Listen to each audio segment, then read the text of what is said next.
what you want, when you want it, where you want it. This is The Mesh.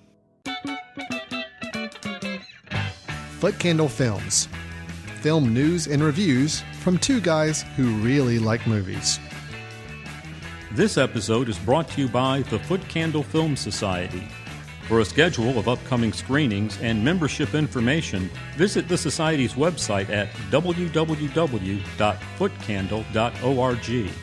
Hello, welcome to Footcandle Films here on themesh.tv, your podcast for ongoing film reviews and discussion here on the Mesh Network. My name is Alan Jackson, and with me is Chris Fry. Chris, how you doing? I'm doing good. Yeah. We've got a great show today planned, kind of our standard format of show. We're going to go into a couple of movie reviews for you.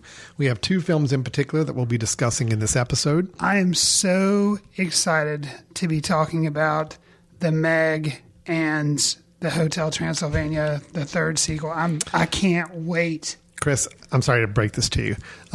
We had to have a change of schedule at the last minute, and we will not be talking about those two. I know you're big fans of both of them, but we're going to change it up a little bit.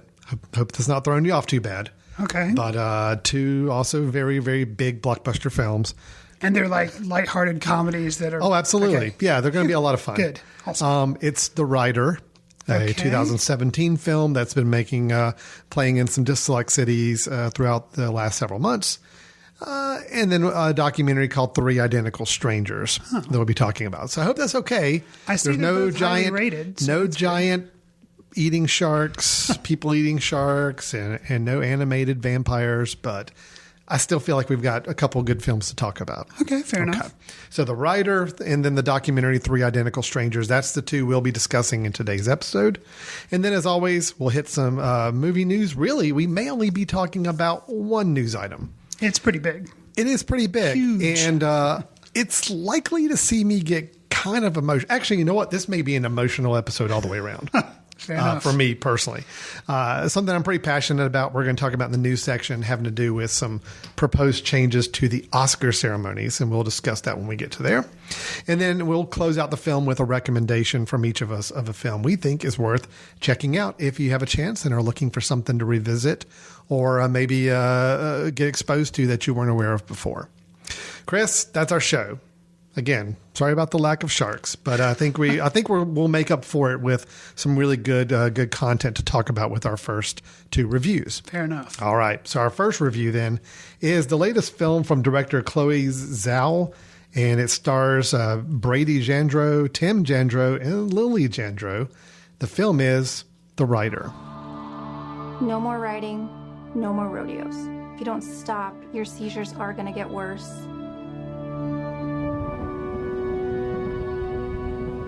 I'd sell Gus, Brady. You can't sell Gus. It's not like you can ride anymore.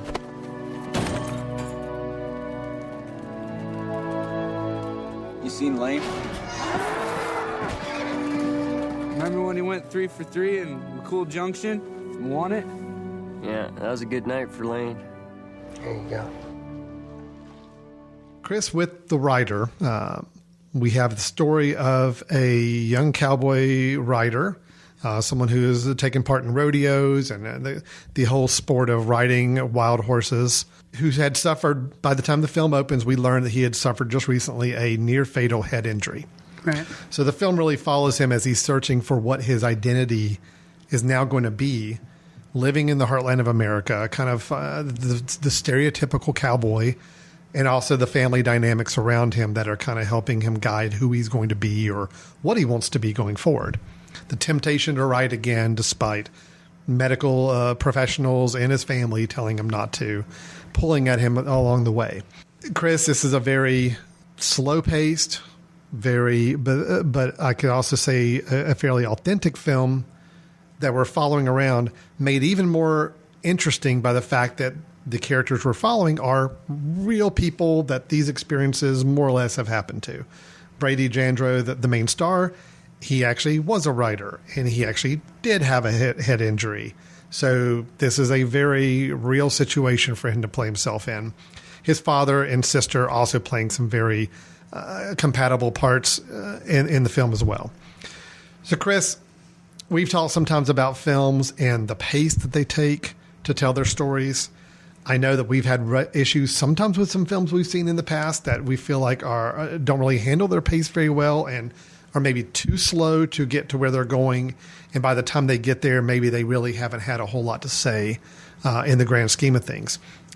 The pace is one thing that really hit me with the writer, and it is very slow pace, but I'm curious if you felt like the pace of the film helped and made any impact on you, or was this a film that maybe took too long to get to where it was needing to go, or didn't have a lot to say in the end for the amount of time we put in?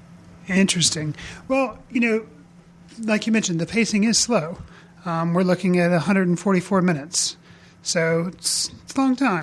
No, actually, it's an hour 44. So as opposed to it's not over 2 hours. So right, yeah. So an hour and 44 minutes, and it is, to me, this was like the David Gordon Green aesthetic doing a Western, or doing, so it's a lot of really beautiful cinematography. Mm-hmm. David Gordon Green also a lot of times uses non-professional actors.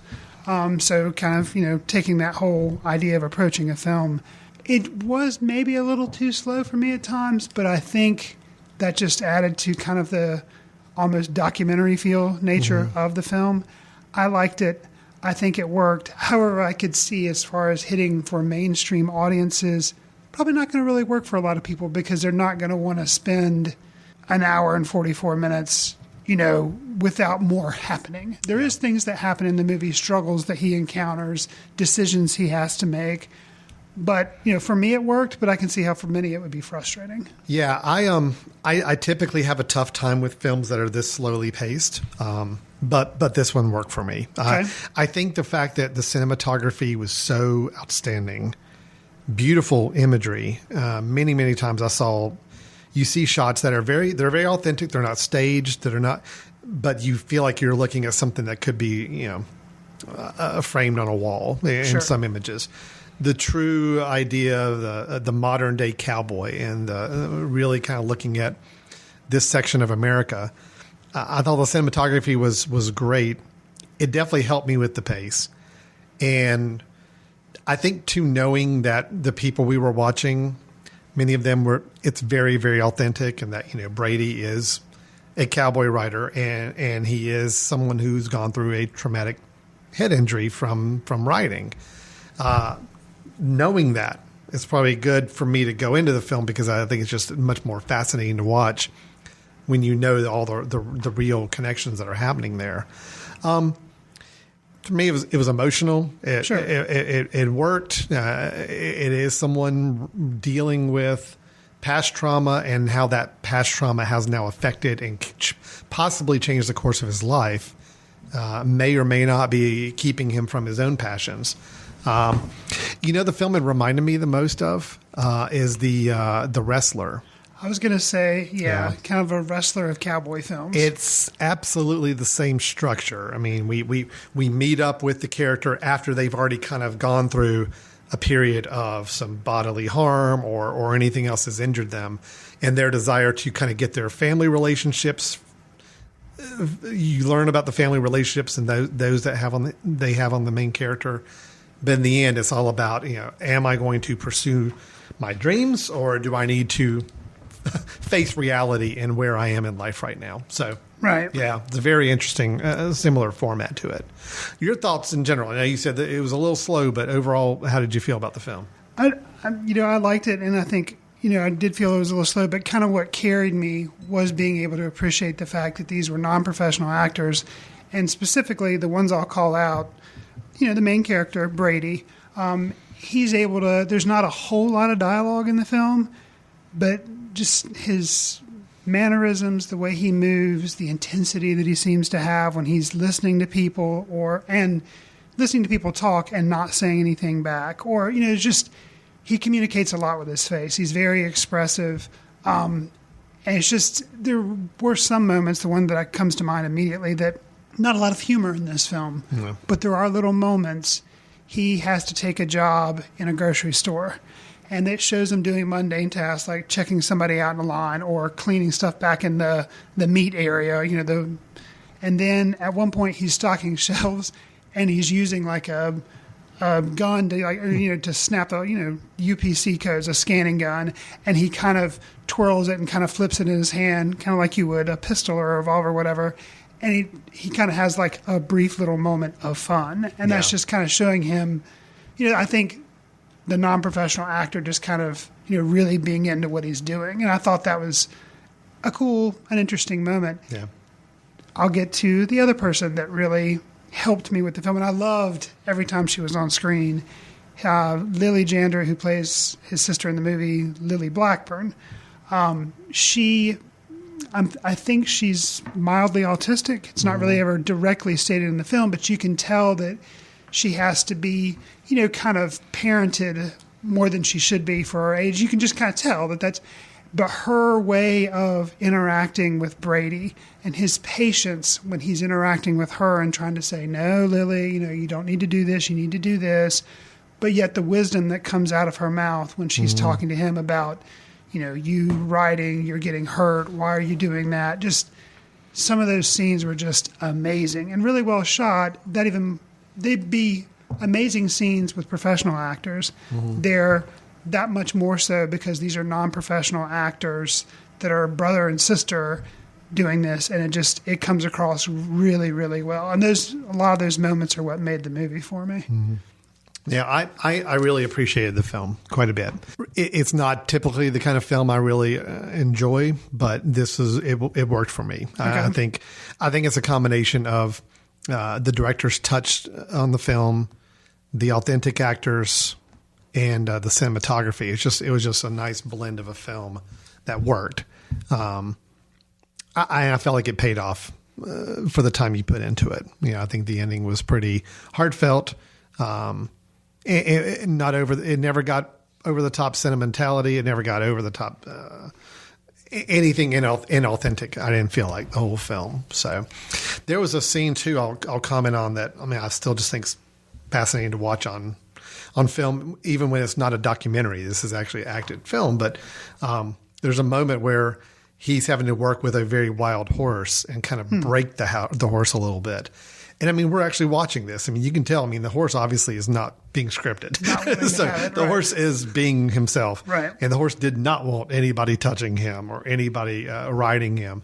But you actually walked for a good several minutes. You're watching him as Brady is working with his horse and kind of breaking him down a little bit to the point where, Brady is able to get up on him after a while. And it's like, wow, that's pretty cool that we're watching this in a film, and it actually fits and it makes sense why it's happening in the story. And it tells us a lot about what kind of person he is and how good he is at what he does. So little moments like that, I just thought really worked really well. And then when the tension in those moments too, because you're getting to see the wonder of him being able to train a horse, but at the same time, that but you're kind of doing stuff that's really dangerous for you right now, because if you fell off or did something really, that could really be bad for you. Yeah. But, so he's doing something he loves. He's really good at it, but there's that tension of, but the slightest thing could really hurt you right now. So, that is a really good scene. See, what I'm really curious about, Chris, I'm just kind of talking out loud because I don't know the answer to this, but there are several moments in the film where we're watching home video footage of him riding, and then one moment of him actually having his accident. Right. And, of course, I don't know without having read up more to see if that really was the videotape of his accident in real life. Sure. I would think it probably was.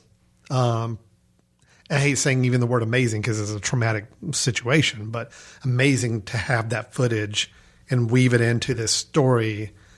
It's pretty amazing what they pulled off with all this. So I'm impressed by the film. I do think could it be one we hear batted around, later in the year with awards? I wish it would be, because I think it's the kind of film that could be should be in that category. But with it coming out so early in the year, and I don't really think they're making that play for it right now. But it's such a tough thing because it doesn't have any well-known named actors. Yeah. The director, I believe, has only done one other film, and it was Songs My Brother Taught Me, which I have had a chance to see. And this is definitely, you can see how Chloe Zhao, the director, is really becoming stronger and stronger. I'm interested to see what her third film will be. The first film was it was about Native Americans living on a reservation, but it did have some bull riding and some cowboy stuff in there. And I think that's where she actually met Brady Jandro to do that. Right. So, it's interesting to see her path. And had Moonlight not won, I'd say there's no way this could even be nominated for anything. But, more independent films are getting noticed. But like you say, I think it would be really, well, really the tough. timing's just off because Sure. normally this is the kind of film, if you're going to go for that kind of awards attention, you release it later in the year. This one came out early in the year. We're just now having a chance to catch up with it. Right. So, it's the writer. I don't really have much else to say other than I think it was a really good film and well done, but it is, understand, very intentionally slow, and it is also very authentic. There are some moments that are a little tough to deal with and tough to watch. We mentioned, I think somewhere earlier in the conversation, we mentioned that he had a friend in the film, Lane Scott, who was actually another writer, another cowboy writer, and who had been injured also. So Lane Scott is in the film as his friend, and in the film he is paralyzed and really wrestling with a lot of impact from that injury. Another example of a real person that's gone through a real situation, but using that to channel into a performance. That was really impressive to watch. Powerful. Very, very powerful to watch. Yeah, I guess that's probably the better word for it. So I have a question for you, Alan. Sure. And we're kind of wrapping up our talk on the writer, but a lot of times, I know I've said it before, and I think you've talked about it before, where they'll use something in a film to make a statement, and maybe you feel like you're being manipulated towards something, and maybe you feel it's unjust or unfair. I think I know how you're going to come out on this, but I'm going to throw it out there. Part of Brady's injury is that he has problems with, I think it's his right hand. It is, yeah. In holding things, and like he won't be able to release his hand and open up his hand. Yeah. So he'll have to pry it loose with his left hand. He'll have to pry his right hand open. So that's used, could we say, as a metaphor or something for not being able to let go of writing, and it shows him having struggles with that. And there's an important part at the end where he's struggling, and the outcome of that. Do you feel like that was earned within the context of the film, or do you feel like it was too heavy-handed? No, I felt it was That earned. it was genuine. I really did. I agree, and normally I think that's the type of thing I would bristle at. Yeah. But I think it was just, it felt so authentic, and it was kind of, I don't know, it was kind of relief in some points. So, well, I mean, we knew this was an injury he had, and I mean, it started to surface again at a particular moment, and I think the way Brady played it off too, and just you could tell he was wrestling with a lot of decisions and a lot of questions in his own mind at that point. So, I think. I mean, really, the last 20 minutes of this film, I think, are extremely well done and powerful. Probably from the moment where he has a horse that he starts to bond with, and Apollo, yes, Yeah. The horse starts to have a situation or a predicament. From that moment on, it's like I thought everything was just really well done and building to a really good ending. well, I felt and like, talking about Apollo, yeah. briefly, which not that they're really spoilers in this movie, but we're trying to dance around certain things. But the mere having Apollo in the film and kind of his path in the film, so I could see some people resisting that because they, again, feel like it's too heavy-handed in reference to Brady and the things that are going to... But I feel like... I think it works, which I think is a big... Yeah, I did too. I attribute that to Brady, the actor, but I also attribute it to the director and writer, how they handled it. So. No, I thought it was all played very, very authentically, and it worked. And I didn't feel manipulated. I didn't feel anything was placed to control your emotions or affect your emotions anyway. It just worked. And and there's a scene where Brady has kind of a little bit of an emotional, very low level, but emotional, I think for him, breakdown in a way. And I felt it was real. And knowing that he's pulling from some of his own personal experiences, Right. I kind of believe it was real. I mean, I think Sure. there was probably a good part of it that was real. So that's, I always feel strange thinking about I'm watching someone's life, watching them act out parts of a life that actually did happen to them. Sure. And watching them go through any drama or trauma that really did happen to them. It can be a little uncomfortable, but I'd like to think it's cathartic for them to kind of go through this and be a part of this film and kind of act out some things that they've been maybe feeling themselves. So all that being said, I think the film was good. I think I probably appreciated it more for what it was and how it came to be. Sure. As much as I did just how it looked and felt and the way it was put together. So I think it was really good. I think it was a really good film. And I think it's deserving of a lot of the acclaim I know it's gotten from especially some independent film awards. I think it won a lot of Spirit Awards earlier in the year. I mean, I think it deserved those. So, yeah. Okay. All right. Well, that's The Writer. It is currently online. So it is something where, at the time of this listening, you could go online and rent it and watch it. It is available for you. It's a 2017 film, but it really kind of hit, I think, a premiere in USA in April. So it's been out for a few months now. And we both encourage you to check it out. I think it's worth watching. So our next film is a documentary, and we'll be talking about the film Three Identical Strangers. As I reach out to knock on the door, it opens. And there I am. His eyes are my eyes are his eyes, and it's true. And then the story went from being amazing to incredible. There was an article to Twins Reunited. I think I might be the third. That's when things kind of got funky. They separated these boys at birth. The parents had never been told that there were two other children. What was the purpose? Why? How could you not tell us?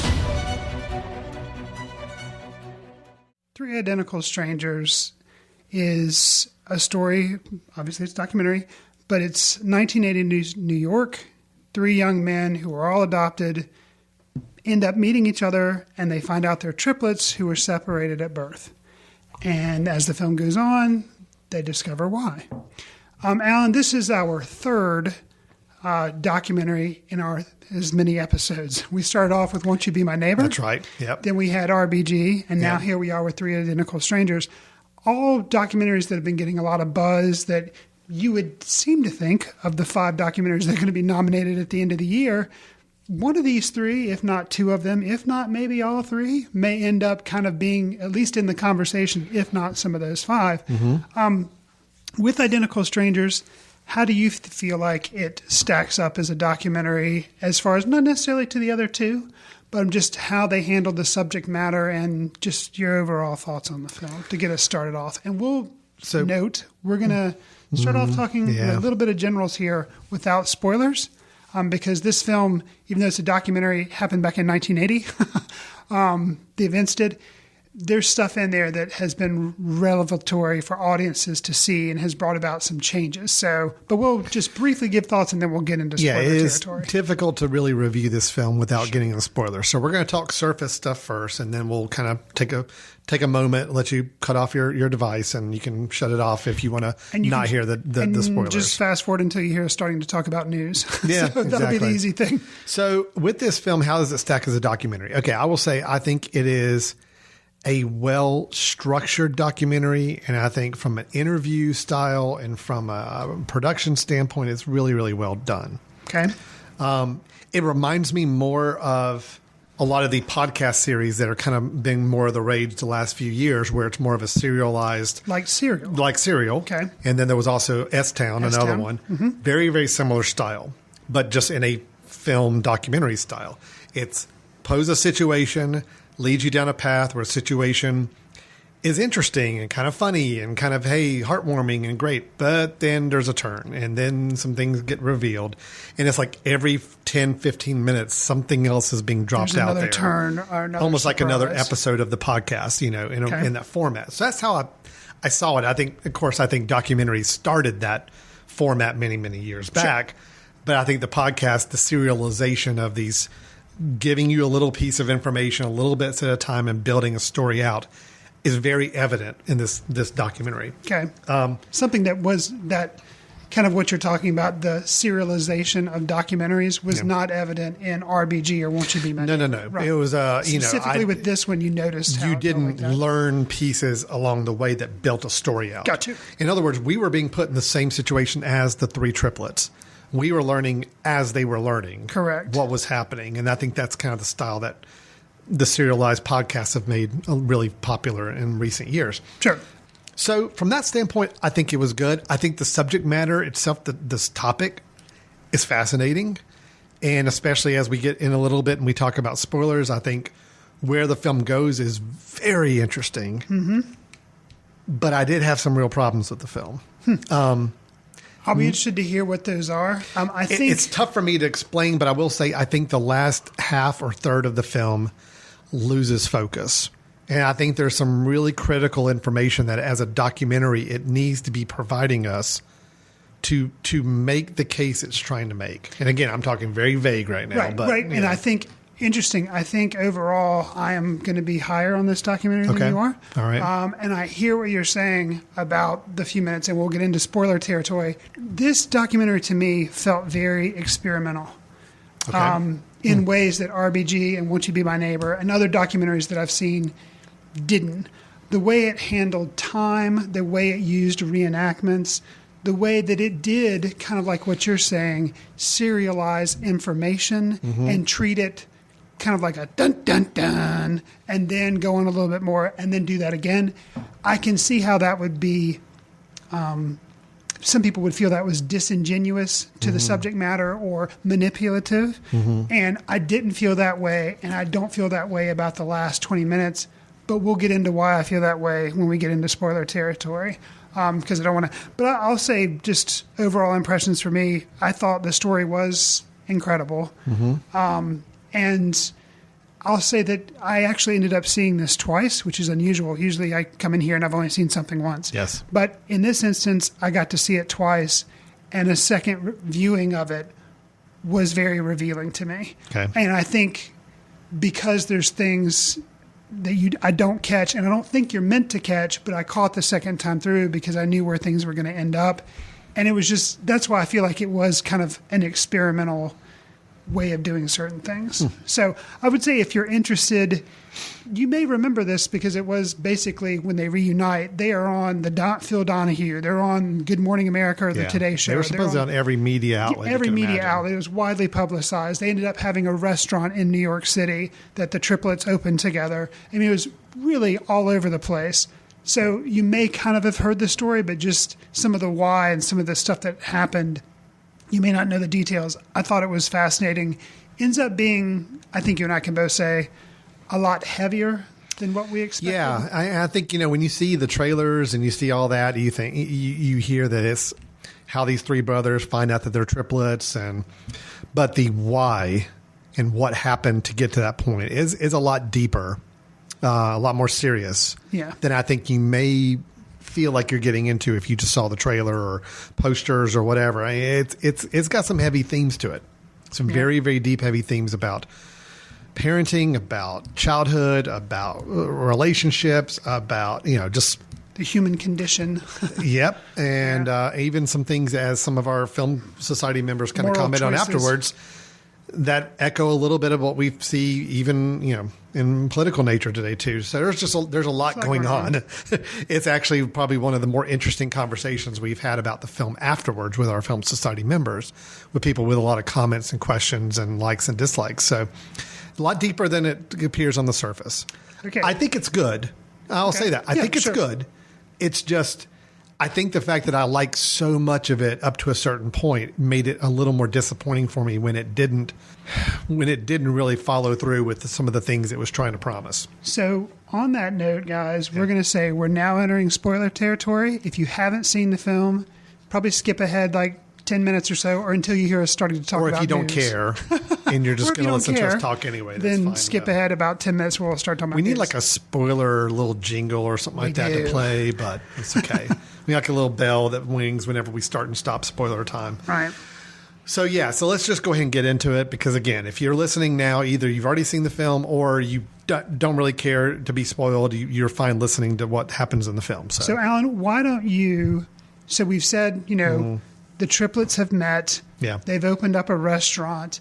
Then you learn kind of why they were split up, how it all happened. Well, why don't you give me a run of basically I'll give you the synopsis. The synopsis, and then you can tell me what fell apart for you. So we find out that the three brothers were all adopted from the same agency in New York.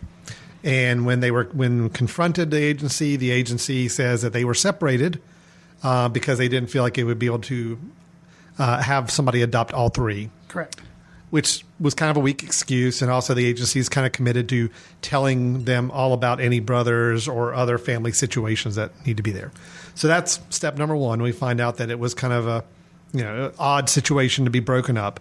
But then we learned that actually there was an experiment going on. There was a researcher who was working on an experiment in conjunction with this same adoption agency to basically find out, and we're not sure exactly the scope of the research because we come to find out that the research has never been published, so we don't know the details.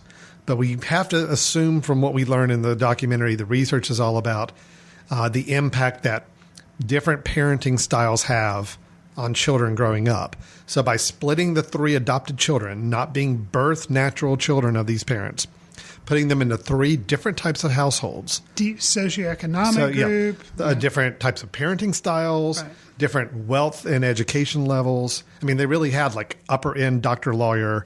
They had a middle teacher and I think middle class and teaching family. And then you've got a lower income blue collar family. Mm-hmm. And to put three triplets spread out across these three families and to basically monitor them.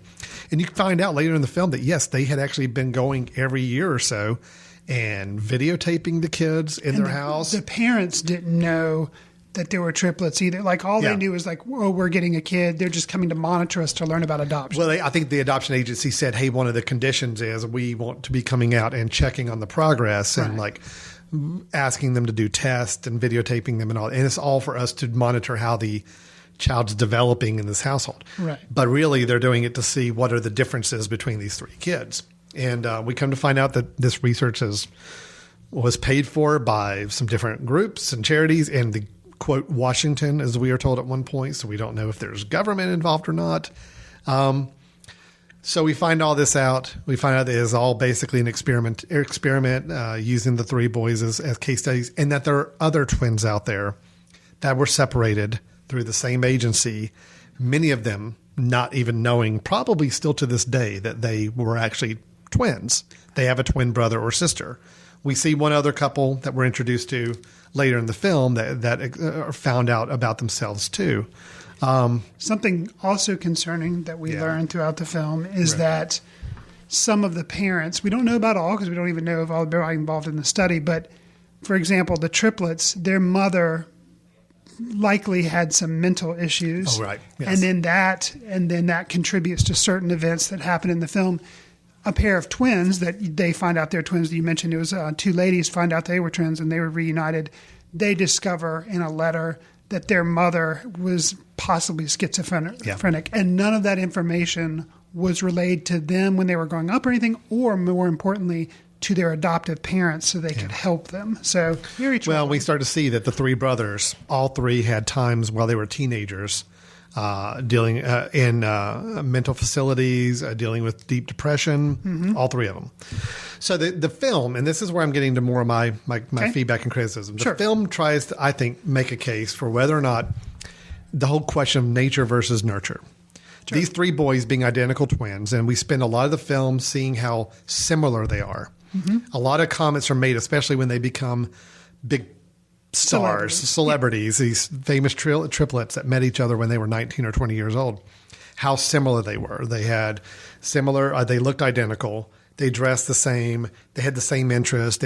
All three were wrestlers in school. Mm-hmm. They all had the same brand of cigarettes. Same brand of cigarette. They had the same taste in women, all this. Right.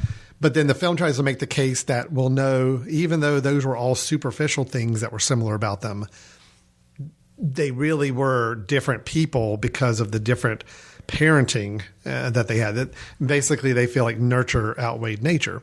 But yet the researchers that we do meet two of the research assistants that were involved in the study from years ago. Mm-hmm. Who are portrayed rather ghoulishly. Yeah, but they're trying to make the case that no, the kids are very much similar and it's all nature. Nature is driving this.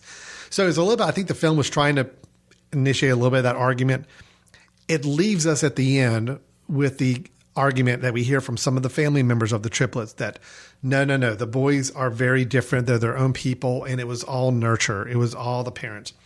But the film never showed us any of that. I mean, my issue with the film is I walked away feeling like these three pretty darn identical in everything I saw. And we never saw anything about what their lives were like after the three of them split up. And their business, I guess, split up. And one of them left the family business and left their shared apartment. After that point, that was probably in their mid-20s, we didn't see anything else what happened to these guys. We're interviewing them. Two of them were still talking to in an interview. But we don't understand what their lives have become. So the argument of saying that they are truly different people never stood out to me whatsoever in the film. Okay. I didn't get that. Here's where we differ on that and why it doesn't bother me at all. Yeah. That's a red herring. Nature versus nurture. So you think that's really not where you're going with the film? But that is talked about, but basically that's a red herring. I think what the film is trying to end, what happens to them after this is exposed and after they have a falling out, that's not important.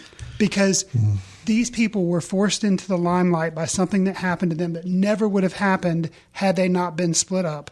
True. And then after they lose their fame, you don't learn anything more about them. I think that's good. They've had, unfortunately, a good amount of time in the limelight that possibly damaged them worse than it are. The point of this film is to say something really upsetting How can we believe happened this with a happened? governmental Yeah. study. This is what happened. This is what it did to their lives. It is about the twins or the triplets, but it's not. It's Okay. really about how could we allow this to happen, which brings about the fact that the main researcher who did this was a Holocaust survivor. Yeah, which is crazy. Okay. These events were happening in 1960, which is like 20 years after World War II and the Holocaust and everything. The type of thing, the experimentation on humans that they were doing, these triplets, the set of twins that we learned about, and apparently a couple of other twins and triplets that we don't know about. The mere and we're doing it all in the name of research, nature versus nurture. That doesn't matter. The cost of what you're doing and the benefit. And I'm not saying, but I think that's what they're trying to make you realize. And I can understand how, at the end it's like, oh no, fear not, nurture wins out over nature. And I think that, it could have been maybe handled a little better, but I think to me, it was more about like kind of an experimental nature of the documentary and revealing information. I could see how it could be distracting to some people and they wouldn't like it or they would feel manipulated. Well, for example, I'll give a specific example. First time I watched this movie, I didn't pick up on something. And when I watched it through the second time, I noticed they had this pattern of repeating some of the Phil Donahue footage or some of this footage where they keep saying like, oh yes, we smoke the same brand of cigarettes. We like the same colors. We like the same age of women. Like they can't. And whenever they would have a big revelation about a brother committing suicide or about nature versus nurture, and they would bring that up, they would kind of repeat these instances, and you kind of felt like you were getting beat over the head. Well, one point when they do it, they show a clip of Tom Brokaw revealing a piece of information that you don't realize he's really revealing. He's just like, oh, yes, and these guys were placed in homes that already had an adopted sister. And you're like, oh, okay. And you don't really think anything of it, or at least I didn't. When you're watching it through the second time and you realize the extent to which they were manipulating the parents and the children, the fact that those sisters were placed there and then these guys were placed into those specific homes because they already knew parenting styles. And it was kind of like, as a viewer, you don't realize things too, because like you said, you're learning things at the same time as it's like they're trying to treat you like the triplets, you getting this information. How are you able to absorb it? Sure. And it's so much coming to you that's kind of confusing. I had trouble. I mean, granted, they look alike, but I had trouble with the names. It was like, this one's Eddie or Edward. This one's Robbie or Bobby or Robert. And then David. And I was like, okay. But it was... By the second viewing last night, I had it down pat. I knew which one was which. I could pick them out. And I think with any documentary, too, with any film, actually, even though I may have a couple of misgivings with this one of the ways, like you mentioned, the researchers kind of, I thought, were unfairly maybe demonized. I mean, granted, what they did was bad, but I feel like just the way they left in their interviews, not what they took out, but maybe who knows what they took out, but what they chose to put in the film, maybe demonized them. Or really it was definitely meant to show them as fairly callous and just, Well, my thing is, I love the themes and the topics and the things it was exploring in all of them. I thought the question about the research and the reason behind the research and how poorly that's gone and how poorly thought out that decision was is fascinating. I thought watching how these kids grew up in these different house environments and the parenting styles that shaped them is fascinating. I thought the dynamics between the three brothers and how this idea of all of a sudden after 19 years, you got to learn how to be brothers now. And you have cramming in a lot of learning at one time. Sure. And also what becoming celebrities, like in the snap of your fingers, within a few weeks of them learning about each other, they're now in newspapers and TV shows and all that across the country. So many fascinating themes and ideas and discussions. I just felt like the film in the last 30, 40 minutes was ping-ponging between 2 and 3 different stories it wanted to tell, or 2 or 3 different messages it wanted to get across. And I just didn't feel like any of them really fleshed out. If it had if the film had completely done a 90 degrees midway through and say, you know what? That's great. The triplets, we told you the story about them. Now we're going to shift and we're just going to focus solely on this whole research. Okay. Then I'm like, okay, I get it. The triplets were not important. It didn't matter. It's the research and the fact that this happened to multiple sets of twins. And let's really dig in and find out why. But they didn't do that. They would go on that path some, and then they come back to, now let's talk about the relationship Eddie, the one who did commit suicide, had with his father, and how that relationship might have helped impact some of the issues Eddie was having and all that. And I'm like, okay, so now we're going to talk about the parenting relationship and see how that impacted these kids. I'm like, and then there was the dynamics between the 3 brothers and how they had their own falling out because they just hadn't learned over 20 years how to really work together as brothers. Right. So many fascinating themes that I would have loved to have dug deeper in any of them. But I just felt like that last 30 minutes, it's like, let's just ping pong you around and let's just make sure we hit the highlights of each of these. And then now we're done. And it's like, I wanted more of each, but I would have been happy if they had focused on one track and given me a little more on that. Well, it's interesting that, and you mentioned that things like S-Town and Serial and kind of the serialization of the documentary form with things on Netflix like Wild Wild Country, My Life as a Murderer. What's the Making a Murderer? Making of a Murderer. Things like that have been serialized on Netflix and gotten really good, critical response. I could see how maybe if this had not been shoehorned into, an hour and 36-minute documentary, if they had made it more of a serialized. You know what? You're and maybe, 3 episodes or 4 episodes, it wouldn't be like 12. Having plenty of time to really explore each angle would have been fascinating. I could see how maybe it would have been better served. I think both of us appreciate the documentary. Yeah. I think I'm a little more high on it than you are, but I will say that, hearing what you're saying about focus and everything in the last 20 minutes, it wasn't frustrating to me. I realize how it was to you, and I think maybe it could have been better served by splitting it out. I think I needed more of one path or another, and I felt like there was a lot. There's a lot to process with this film, and I admire it for that. But I think when you have so much to process, and you point us in 4 different directions, and then the film ends, I don't feel like any of those 4 really carried the film. And I think for me, granted, this is also why I said the experimental nature. To me, it felt like it was experimental. And maybe I'm giving the director too much credit and the editor too much credit. Is for me, I had the same feeling as you, but I appreciated it because I felt like, I don't know what it was like to be one of the triplets. I don't know what it was like to be a twin that had this happen to them. But the frustration or the confusion of having 4 different themes and having that kind of scrambled there in the last 20 minutes, I was like, at the end of the documentary, I'm kind of thinking, this is, a percentage point of what they probably went through and are still going through and still trying to feel. Very true. That's why it felt more like an experiential documentary as opposed to more of a typical documentary. And I'll say too, just on my end in closing, and because we are spoiling, it's okay for me to say this. We've spoiled a lot. Just like some of those serialized podcasts I was referring to earlier. Sure. There's not really a clean ending to this film either. Right. Which is something that I know used to frustrate me when I started listening or watching these multi-part serialized documentaries, The Making the Murderer and some of these on as well. There's no ending. There's no tie it all up and here's the answer you're looking for. It's basically an exploration of where it's going, but it doesn't really give you a clear answer at the end. Right. And this film does the same thing. Yeah. But that I thought was, at least I'm okay with that, because it did put us right in the shoes of the characters. Sure. They don't have an answer either. No. We know this experiment happened. We know the people who were behind it. We have general beliefs on what the experiment was about, but we don't know what was learned from it. We don't know the real exact meaning or rationale for it. We don't know who else was affected by it. I mean, these are all still question marks. That the film acknowledges at the end are question marks and they don't have the answers for. Right. So that I'm okay with. But, you know, if you're somebody who looks for a film to kind of give you a complete picture, a complete story with an ending at the end and resolution, you're not really going to get it here. Sure. This leaves you with some questions at the end. And I'm okay with that.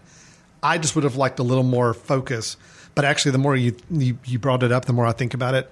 Yeah, a multi-part documentary series where each episode could really focus in on one of the themes that's covered in the film would have been brilliant. Sure. Have an episode just about the parenting relationships with the kids. Have one about how the three brothers just interacted with one another. Mm-hmm. Have one about where they are now and show us what's going on with the two remaining brothers' lives. Yeah, it's tough to do that in an hour and 30, 40 minutes, but this is a film that warranted it. So I would have been happy with that. This is one time I will champion for a more extended, broader format for a film.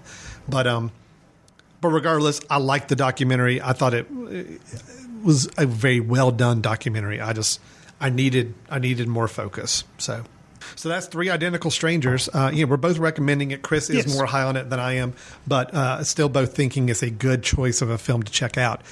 I would not be upset if this film showed up in a best documentary list at the end of the year. I would not be upset if Won't You Be My Neighbor showed up on that list. Sure. I won't be upset if RBG showed up on that list. I think all three are very good documentaries. They're all different in their style and tone, but I think they're all three really good. I've got some misgivings with all three of them. Sure.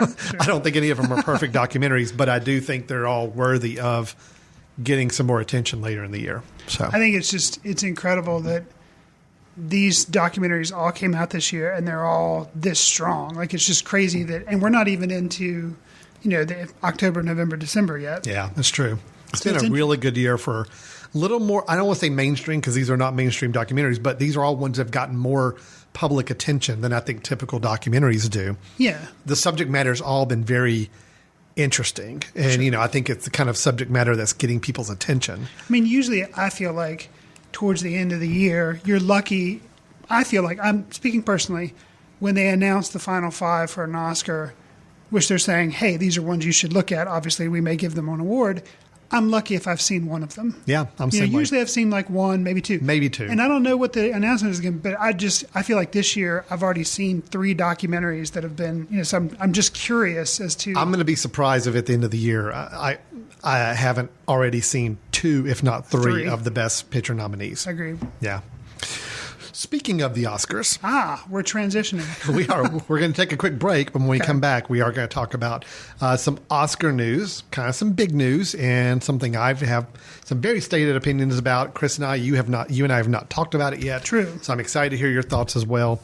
We will talk about the changes that are coming to the Oscar ceremony in the coming years.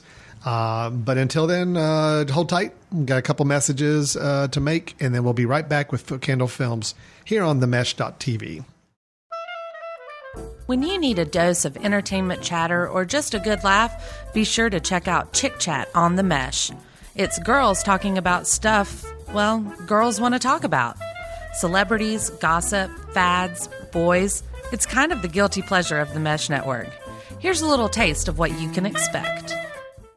But you know what I always thought was really exciting is at the beginning of a new season when the montage would change and the people were like older or they had something new. Like when you got new Becky on Roseanne.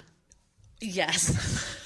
That's an example. Perfect example. You need to know. You can't just start shows and then new people are on there and you're thinking, what? I needed the montage. What about on 90210? Okay, that 90210, it changed every season, It did. And then they had the beach summer one where Where they worked at the country club? Yes. And the opening credits had them like wearing bikinis and stuff. And then another one would be like when they're just in that white room and on chairs that swivel around. Right. Oh, yeah. Yeah. So it's all... Even Baywatch, when they changed lifeguards. Absolutely. They had new people running down the beach in red bikinis, but you knew they're a new lifeguard. I need to get invested in that. So come have a listen to Chick Chat on themesh.tv. You know you want to. Welcome back to Footcandle Films here on themesh.tv. Before we get into our news and before we get into our recommendations at the end of the show, we did want to take just a couple minutes and remind everybody of some exciting things happening here and going on in the coming weeks and months.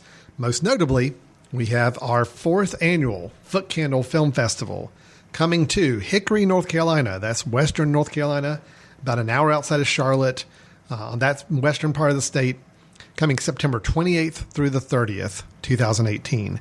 This is our 4th year. We have had obviously 3 other years of the festival. It's been an outstanding weekend every single year, and we feel like this one's going to be no exception. We have 37 films that are going to be shown over a 3-day period of time. We'll actually start with a special preview event on Thursday night, the 27th, the night before the festival opens. You can learn more information about that event on our website in the coming weeks. But then the actual festival itself, tickets are on sale right now on our website, footcandlefilmfestival.com. 37 films. It's a mixture of documentaries, narratives, and shorts. We will have 6 awards that will be selected and presented, and they're all going to be announced at our closing dinner ceremony, which is on Sunday evening, September 30th. We have our opening night event on Friday night with our short film selections, and then our late night gallery shorts later in the evening, and then feature-length films and some scattered short films throughout the rest of the weekend. Chris, I get so excited because this is like one of my favorite weekends of the year. Absolutely. Actually, I think it is the favorite weekend of the year for me in general. The last 3 years have been a blast. We've had a great turnout. We've had great volunteers. We've just had a really fun time. A lot of filmmakers coming to visit us as well. And we do feel like this year is going to be no exception on that as well. What else am I missing? What else do we need to remind everybody about with this festival? I think, now tickets are on sale. So footcandlefilmfestival.com. You can go there, see a full schedule, and also buy tickets. We would encourage you to do so. Lots of options on there, as well as if you want to go ahead and just say, you know what, I want to just get a pass, and that way I can go see anything I want to. We do have a film pass that's available that lets you go see all the films for the weekend, but it's pretty exciting. I'm looking forward to it. I think it'll be a lot of fun. Yeah, no, it will be. We're looking forward to it. If you end up deciding to come and you're coming here from outside of the area and you heard about the festival through the program, the show here, drop us a note and let us know. We'd like to kind of know and get a chance to make sure we meet you when you're here in Hickory visiting with us in late September. So that's the Footcandle Film Festival. Please check out your tickets online. We have a schedule, trailers of some of the films that we're showing, descriptions and bios of the directors, all on the website. And like Chris said, you can buy individual tickets or just buy a pass for the whole weekend. The Sunday night ceremony dinner is going to be a separate ticket, and it's really going to be a great time. Last thing I'll mention, and we're terribly excited about, is on Sunday evening, we will be giving out our first ever Footcandle Filmmaker Grants. That's right. We have a grant program we started this year through the Film Society where we had a couple dozen applications, really good applications of films to review. And we will be announcing our recipients of the grant money. And that grant money was all based on proceeds from last year's film festival. So that's the tradition we've started now, is taking all the proceeds from the festival and funneling that into a grant program the next year for emerging filmmakers and emerging film projects. So you can come see some good movies and then also help future movies happen because your ticket proceeds will go to help future films be made. I think we've got it just about to the point where every ticket you buy, that's the money that's going to go to the filmmakers. We've got the rest of the festival covered by all of our other grants and contributions and sponsorships. So very exciting. We hope to see you September 28th through the 30th. And if you have any questions, footcandlefilmfestival.com is the best place to go to get information. Alan, let's talk about another really small small festival or industry. It's the Academy of Motion Pictures and Arts and Sciences. They do this really small award ceremony. Sure, I've heard of called it. the Oscars, and I think they just recently said they were doing something. What are they doing? So yes, a nice transition there. Hey, thanks. So that leads us into our main news item. So Chris, as he's alluding to, the Academy of Motion Picture Arts and Sciences has announced some changes to the Oscars ceremony and the award process. They're going to have it down to a half hour. Oh, well, they're trying. Let me detail the 3 published changes, and then there's also a couple other things that aren't on this list that I know are changes that are coming as well. Cool, because I've only heard about the one that I know of, the one really controversial one. So there are more than just one change. There are. So first off, they are committed to the show lasting no more than 3 hours. Oh, I had not heard that. Yes. So they actually have put a cut. They are saying that we are committed to producing an entertaining show in 3 hours, delivering a more accessible Oscars for our viewers worldwide. To honor, here's the catch. Here's the catch for 3 hours, because if you think they're going to cut the monologue and they're going to cut some of the musical numbers and the end, no, I'm sure they're not going to cut any of that. Who's going to be damaged by this? It's going to be some of the awards. Right. To honor all 24 award categories, we will present select categories live in the theater during commercial breaks. The winning moments will then be edited and aired later in the broadcast. So in other words, cinematography, costume design. No, I'm guessing. Oh, right. Costume design, makeup. I'm sure those are some of the ones that are going to be presented during commercial breaks. So we won't see them live. But later in the show, they'll give us a little 20, 30-second clip of that person receiving their award. That's disappointing. I think it is too. So that's instead of saying that we're going to scale down musical numbers, we're going to scale down some of this or some of that. Yeah, we're going to have it scale down the monologue. Yeah. Scale down some of the other stuff and just. Yeah. I know. Oh, well. So that's change number 1.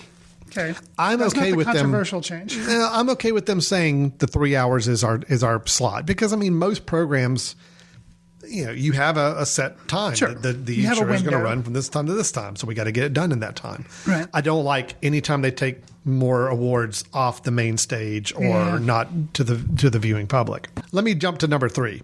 Okay. Number 3 is an earlier air date for the Oscars. Oh. So they're actually going to be airing them starting in 2020, not 2019. 2019 will still be late February. I heard February 9th. Well, February 9th is going to be where they move it to in 2020. Okay.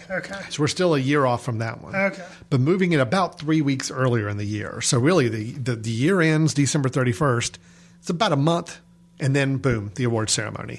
So I guess they'll be announcing their nominations in mid-January? I mean, they got to announce them pretty quick to get them there. But you're saying this year it's not February. It's still going to be late February or early March that they do the show in 2019. Okay. So that one, I'm okay with that too.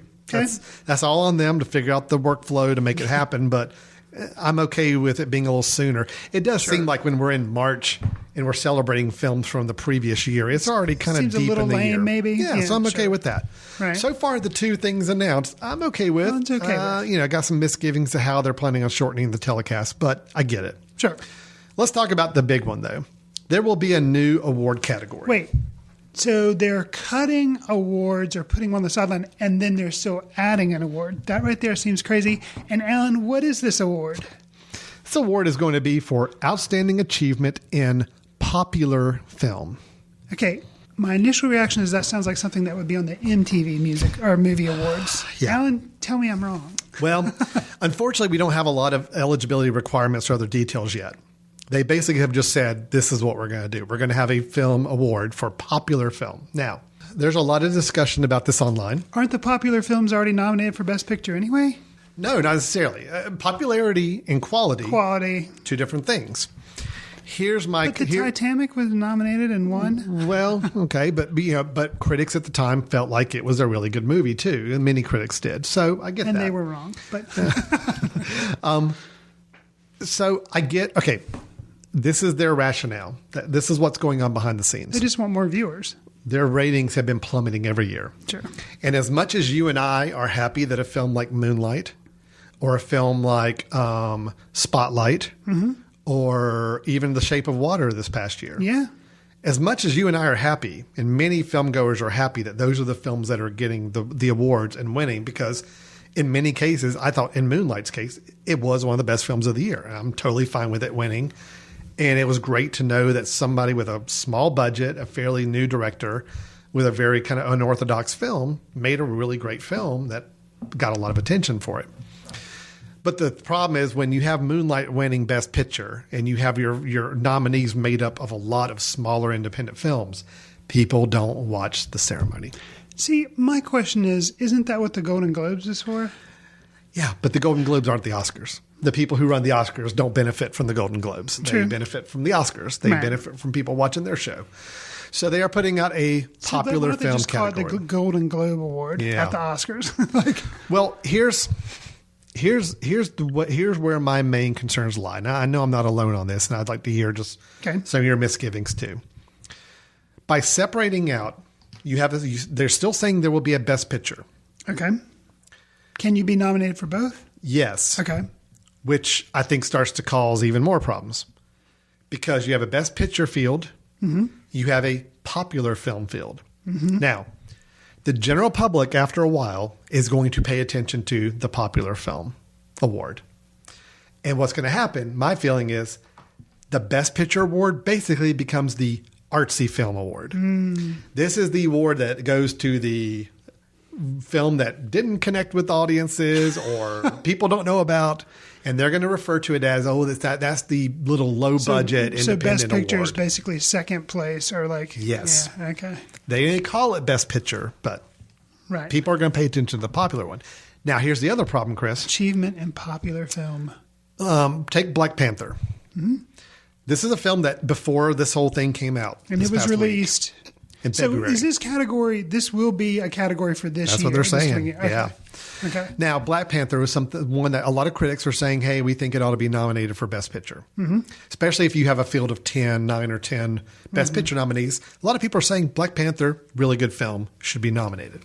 So, but if they're rolling out a popular film category, Black Panther will absolutely be in that category, because it was like one of the biggest films of the year. I just think box office, because that means obviously it was popular if it made money, right? Right. But here's the problem, Chris. Okay. So if Black Panther's on the popular film list, which it would absolutely have to be there. I would think so. It would be there'd be no reason for it.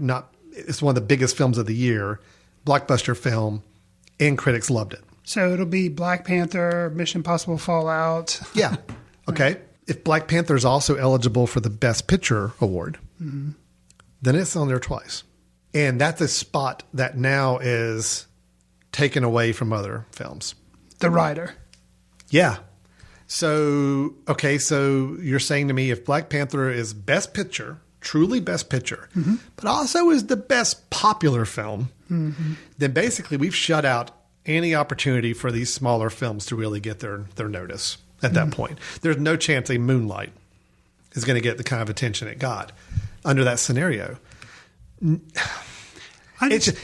me, it's giving popular films double chances of winning. Because if you make a popular film that makes a lot of money, I don't even know how they're going to define popular film. It's got to be based on box office. So like saying if it grosses 100 million or more or something.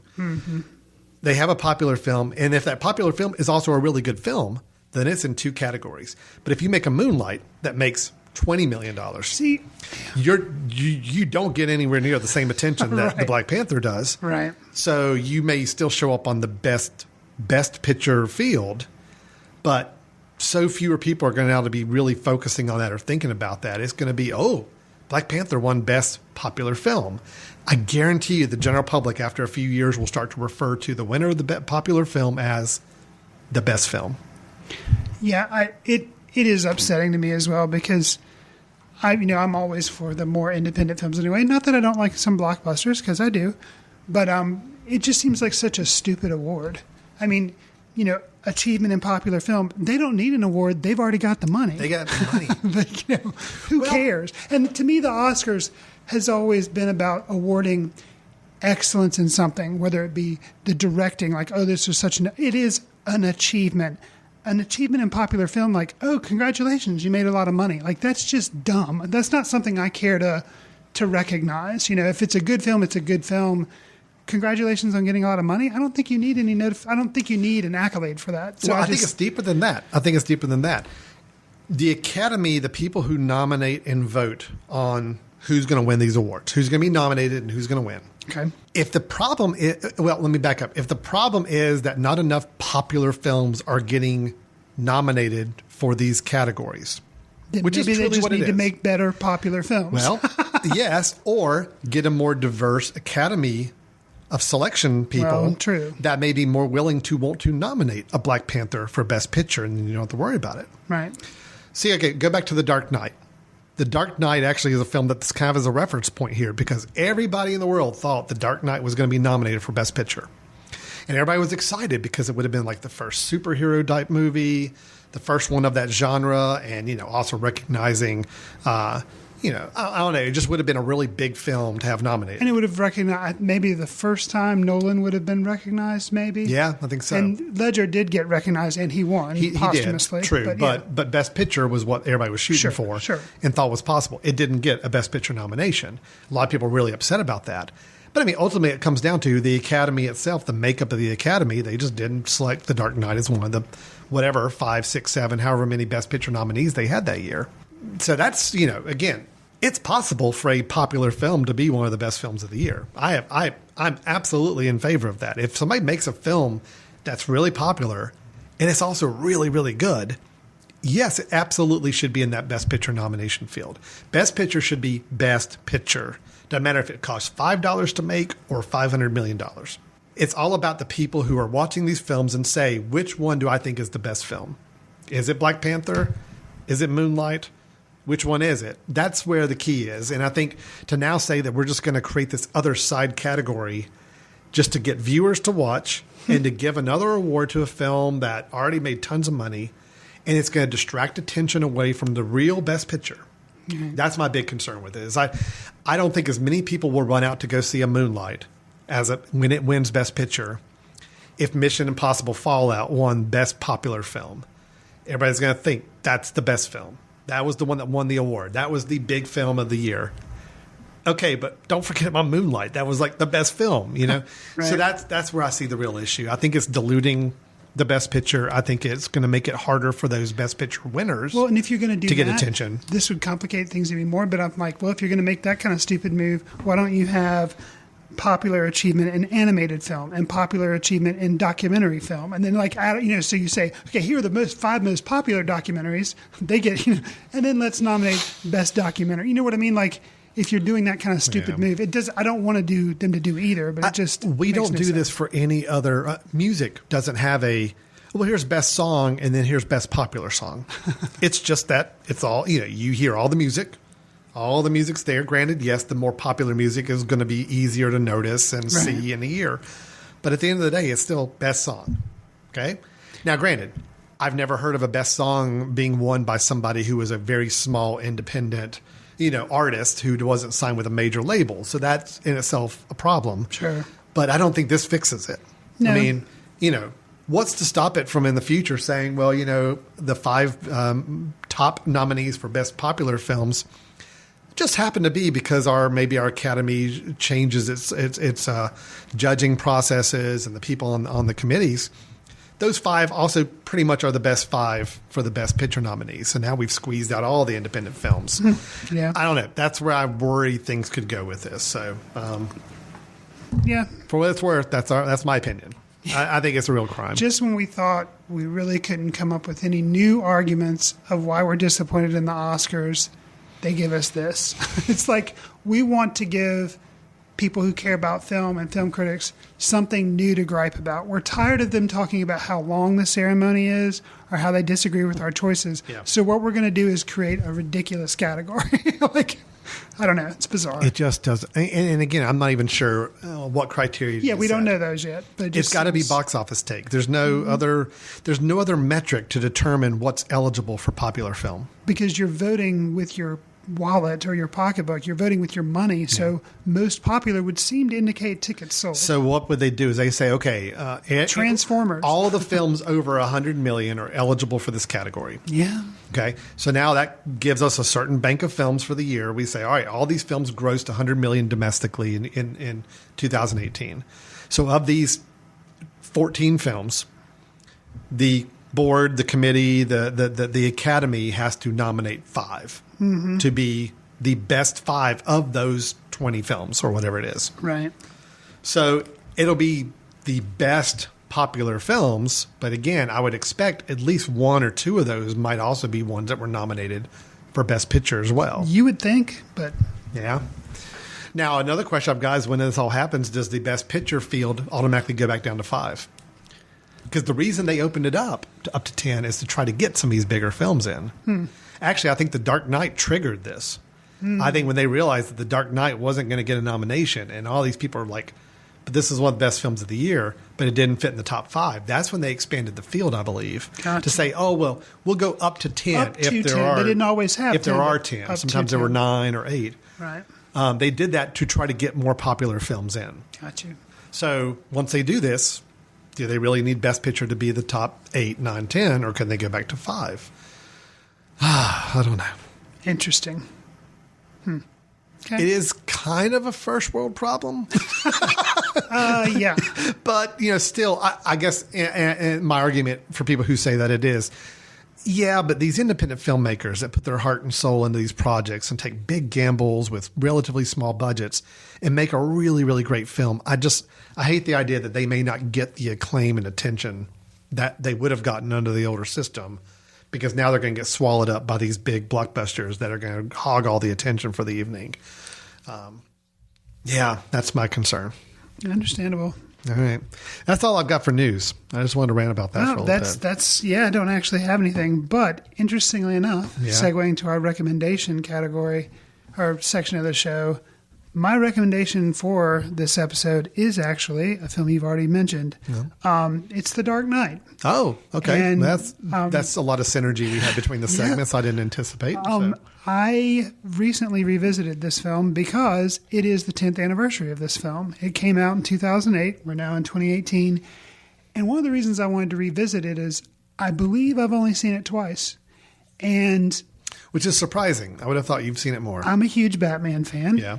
And when I watched it the first time, news of Heath Ledger's death had come, so you knew that going in. And it just felt really weird to me. And I was like, I came out of it and I didn't really enjoy it. Mm-hmm. And I was really confused by that.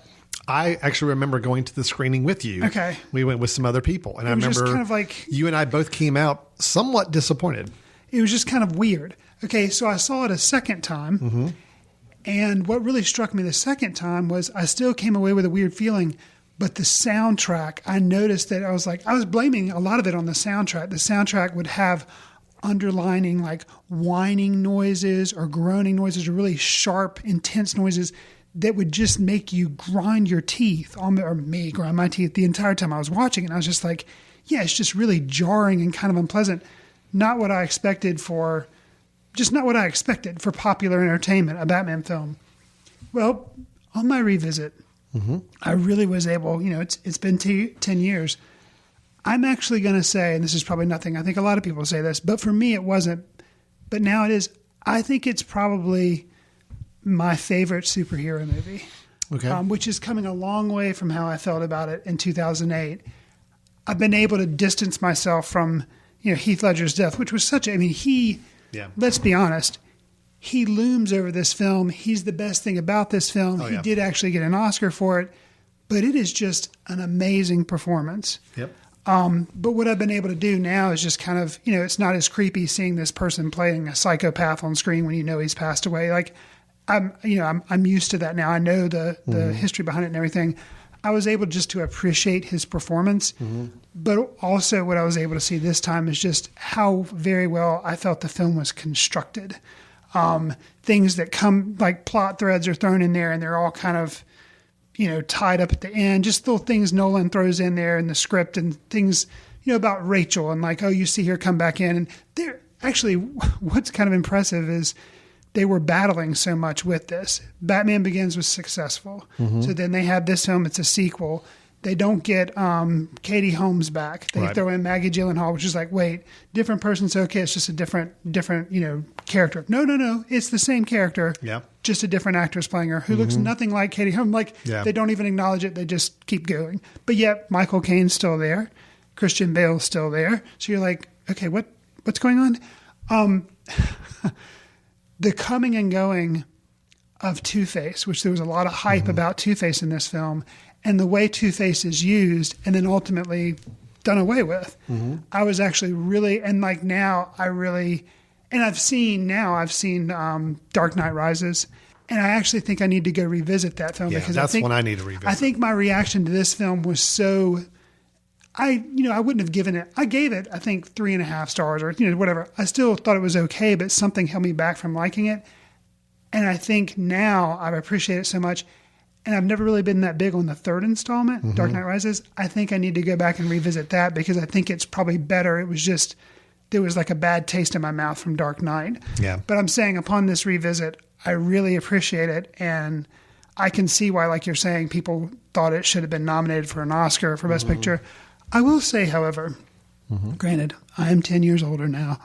Obviously, that's how time works. I don't understand, and maybe I stated this, we may have reviewed Dark Knight. I have to look back in our archives and see if we may have missed it, maybe. I don't know if we were doing this show 10 years ago. I know we did Dark Knight Rises. We did do Dark Knight Rises, but 10 years ago, I know we had the Film Society 10 years ago, but I don't know if we were doing the podcast 10 years so ago. we may have just missed doing this one. But I don't understand how this film is not R. Yeah. Because I'm with you on that. Some of the things in here, I'm not spoiling anything. The Joker doing the pencil gag, not gag, if you can say. Yeah. And just some of the way it's just, a lot of times he is in close up describing really disturbing events of how he was tortured. He tortured other people. And it's just like, what is this doing being PG-13? Yeah. I don't. And how many people are shot or killed? It's an example of how the rating system is purely a checkmark based system. Yeah, there wasn't. Do they say? Actually, do they say the F-bomb more than once? Do they? Okay. Interesting. Yeah.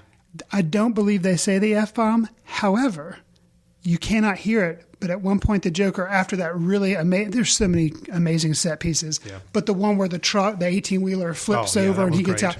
And he's basically facing down Batman, and they come at each other, and then Batman dodges at the last minute and doesn't hit him. He turns around and says the F word, but he kind of whispers it. Well, but even so, you could say it once in a PG-13 right? But movie. I was just like, see, that's where the whole rating system's so messed up because the rating system doesn't take disturbing, creepy. It doesn't take these things that could be really damaging, I think, to kids to watch. It's all about what curse words did they use? How many times did they show? Sexually explicit? Yeah, they show nudity. Do they whatever? That's why it's so much a checkbox system, and that's why Dark Knight bypassed a lot of those check marks. It was violent, but yet it was never really, really bloody. Mm-hmm. Disturbing. Lots of people getting shot, but you don't see like blood spattering. And then the foul language, it was minor. Yeah. So it was just disturbing, and disturbing isn't a checkbox on the rating system list. So, well, and I think, unfortunately, too, this film is called The Dark Knight. Yeah. And when I saw it back in 2008, I think the darkness of The Dark Knight really weighed heavily on me and made me not like it as much. Now, 10 years later, maybe because of situations in the world or political climates or whatever, it just seems to be more, it doesn't bother me as much. Well, think about it too. Think about compared to all the superhero films that we've got a glut of over the last 7 or 8 years. None of them got really super dark. I mean, we talked about the DC films like Batman versus Superman all being darker, but none of them really got dark. And the Marvel films are so light and breezy. So I think now, except Infinity War, where half everybody gets still, even in the midst of all that, the film is still relatively light, in terms of color and humor and all that. Right. So I think you can go back and see a film like The Dark Knight and be like, it's a little refreshing now to see a real gritty, dark superhero film, and it works now. I remember watching the film and being disappointed when I came out because I love Batman Begins. It's one of my absolute favorite films. For me, it's the best superhero film ever. Before this revisit, yeah. I probably would have put it up at the top, but now I think The Dark Knight may surpass it. My thing with The Dark Knight, and I do need to watch it again because it's been several the villain years. Is the villain good. And Batman Begins, excellent film, but it gets a little scattered with who the villain is. A little bit. Yeah, I'll admit the villain, the Joker, is the best thing in that whole trilogy. It's the best villain ever put on screen for a superhero film. It's great. I found The Dark Knight so chaotic and cluttered. Not in an intentional way of like we're trying to create chaos around us, because that's part of the theme of the film. Some scenes were just so quick and just jump to things. The times where Nolan let the scene play out, like I can remember really admiring the scene where the Joker goes to visit Two-Face in the hospital. Yes. Loving it. Because it actually took its time and there was actually a good, nice pace to it. But then there were some scenes I remember being on those screens so quick and then immediately jumping in this really staccato rhythm to like other parts. I felt like it was trying to cram so much into a 2-hour movie. That left me a little cold as I walked away from it. But I will give you, the villain is perfect. I think the look of the film, the style of the film is perfect. I need to watch it again because I just remember being so overwhelmed. But I felt the same way about The Dark Knight Rises, the same chaotic, way too much crammed in. The thing that made that film a lesser film is because it didn't have a Heath Ledger performance. It didn't have that same caliber performance to work with. And you couldn't understand half of what was coming out of Tom Hardy's mouth. But even so, even though I think the Bane character is interesting, they did not pull it off in that film to make it anywhere close to what the level was set with the Joker. So, Batman Begins is still my favorite, but I will need to go back and watch both of the other two again to really solidify that. Well, and I think, like I said, my estimation has gone up, and I just wonder if Dark Knight Rises would have been different had Heath Ledger not passed away, and had what did they have to retool on some of the planning for that? Well, I know we're kind of going off on the tangent here a little bit too, but my understanding is, if you remember in The Dark Knight Rises, there's a scene after Gotham has kind of fallen and it's now gone to chaos and it's all run by the villains. There's a part that's played by the Scarecrow from the Batman Begins. Which he's in Dark Knight, too. He is, but he was also in Dark Knight Rises. Okay. But the part that they had him playing in Dark Knight Rises was supposed to be for the Joker. He was kind of like a judge in the criminal underworld and passing judgment on people and all. And you could see how the Joker would have played that role so good.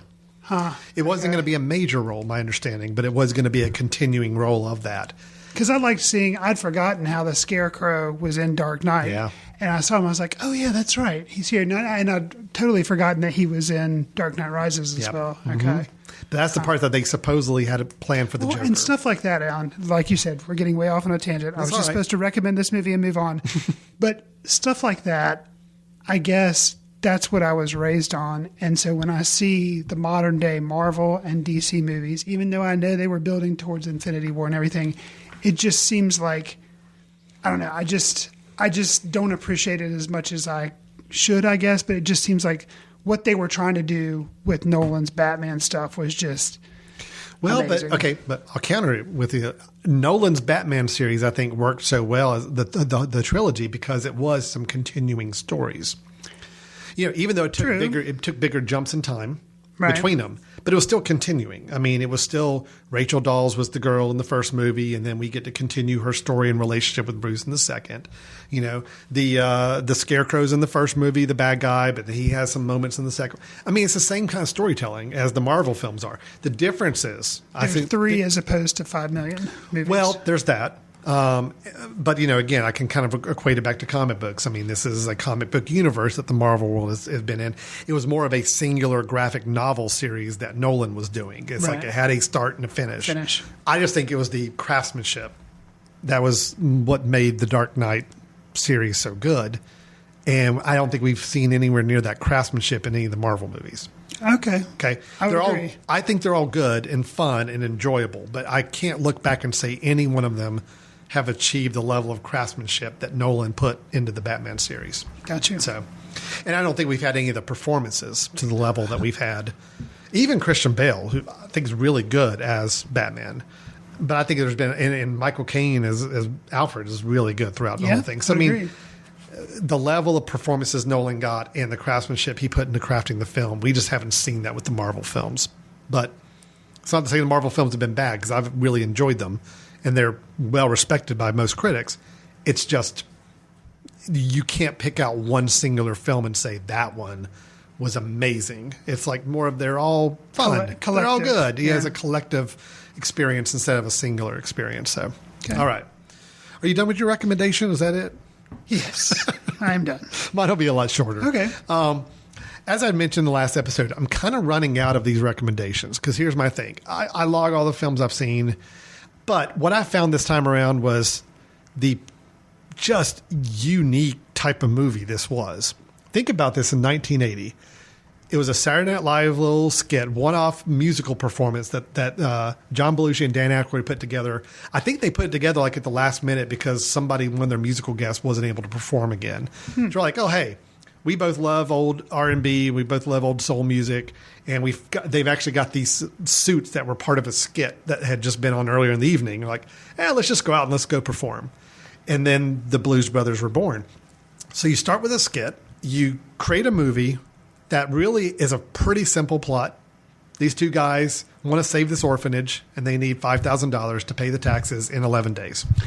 And they go and the film itself is really odd because it will flip in between musical, and it will have some scenes where you've got some classic, Ray Charles, Aretha Franklin doing some musical performances. And it's comedy, but yet it's also very bizarre comedy at times. Carrie Fisher. Yeah, and it's also completely over the top. It's almost cartoonish at times, like especially the scene with Carrie Fisher as kind of a woman stalking them. Excellent. Yeah, and she pulls out like a rocket launcher and like blows them out of a telephone booth at one point. I mean, you're watching it like, this is so bizarre, but I found the humor in it this time, which I don't think I found as much younger when I saw it. It is funny, and there are some really funny moments. It's not a slapstick, laugh out loud every moment comedy, though. Sure. There were very few moments that were very good subtle humor, and just you're laughing more at the situations than you are at lines or specific readings or particular characters. I had a lot more fun with it. I still think it's a pretty sloppy movie, but I think the heart's in the right place, and I think just if you're able to kind of go in and just look for a good, enjoyable comedic time with some really good musical performances, it was a lot of fun to watch. So. Yeah, it's, a lot of times on here we say new movies that we've seen, or we talk about newer movies.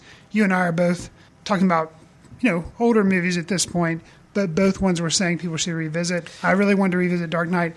I want to revisit Blues Brothers because I haven't seen it in a while, and I like it, but I think I'd probably respond to it even more now. So yeah, it's just I look at it more of wow, this was a really unique film to be putting out at this time. Sure. And even now, if a film like this came out, I can't even think of a good comparison.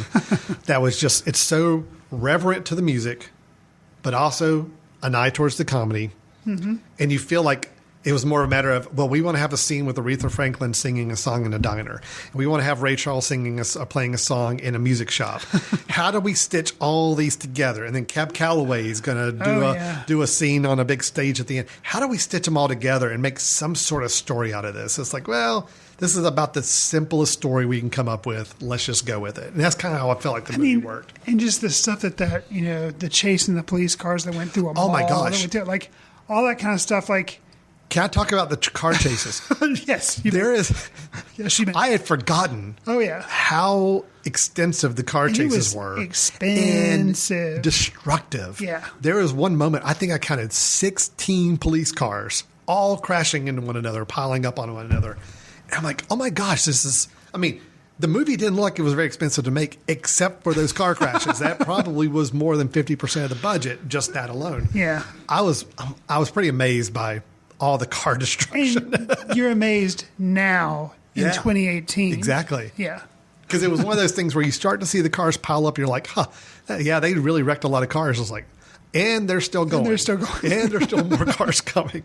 But it got to be so funny because you're like, okay, this is completely over the top now. And as long as you know this is where they're going with this film, you have fun with it. Right. So I still can't say I like John Landis as a director, but this film worked for me this time. I had fun with it. Cool. Yeah. So that's our show. Yeah, we had an interesting show, Chris. We did. The writer, we both really responded to and liked and recommend.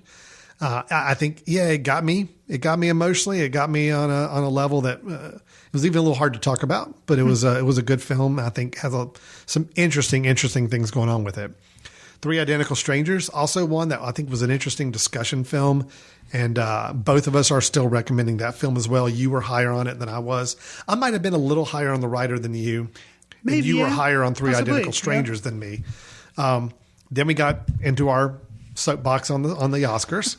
And then we've recommended two films that we both have intentionally gone back to revisit to see if we could kind of correct some of our initial impressions of the film. And both of us came out of it with some higher opinions than what we had the first time around. So pretty interesting show. Oh, yeah. Might be one of our better ones. I don't know. Maybe it's a nominee for, would it be a nominee for best podcast episode or most popular podcast episode? Right. I guess we'll have to wait and see the download numbers to know if it would fall into that category or not. Sounds fair. So, Chris, we already mentioned our film festival. We did want to remind everybody September 28th through the 30th. Hope to see you that weekend. Or if you have any questions or need information, footcandlefilmfestival.com is where you want to go. And themesh.tv is where this show is being broadcast from, if you want to use that term. It is a podcast, which means you can subscribe to it. You can go to our website at themesh.tv, or you can go on to Apple iTunes or any other podcast store, Google Play Store. TuneIn Radio has us on there. I think Stitcher Radio has us. Anywhere you can, and you can subscribe to us to make sure that you get every new episode we put out when we have it available for you.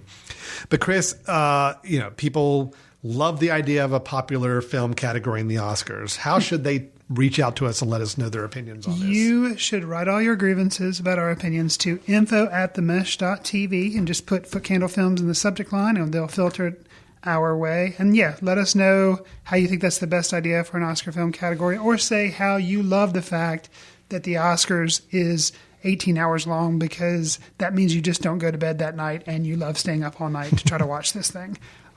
Just let us know.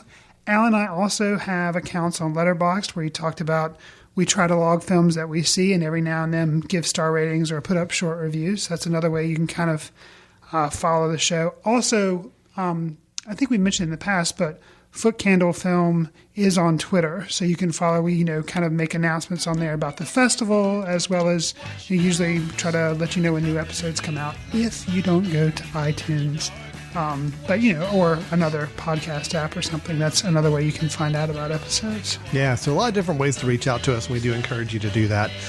So, Chris, until our next episode, I think we're done for today. Thanks, everybody, for listening.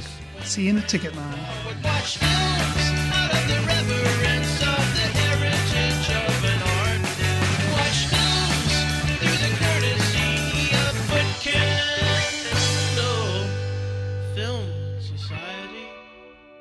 Special thanks to Carpal Tuller for the show theme music. For more about Carpal Tuller, visit www.carpaltuller.com. You've been listening to The Mesh, an online media network of shows and programs ranging from business to arts, sports to entertainment, music to community.